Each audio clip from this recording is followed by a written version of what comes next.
สวัสดีครับ ตอนนี้เราอยู่ที่ลิลลี่การ์เด้นนะครับ ก็คือดอกบัวนะครับ ที่ทะเลสาบดาเล็กนะครับ เจอเขาถ่ายแบบท่านี้เป็นท่าคิด นี่ เขา เห็นไหมก็จะมาหน้าร้อนนะครับ จะมีบัว ถ้ามาหน้าหนาวก็จะไม่มีนะครับพอดีตอนนี้มันบ่ายแก่ๆแล้วอ่ะ บัวมันก็จะไม่บานนะครับบัวมันจะหุบ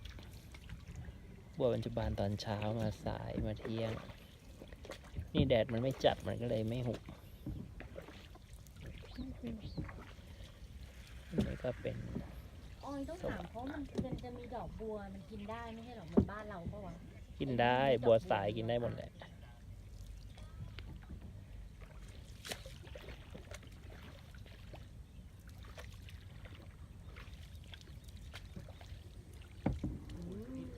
นี่ไปทะเลสา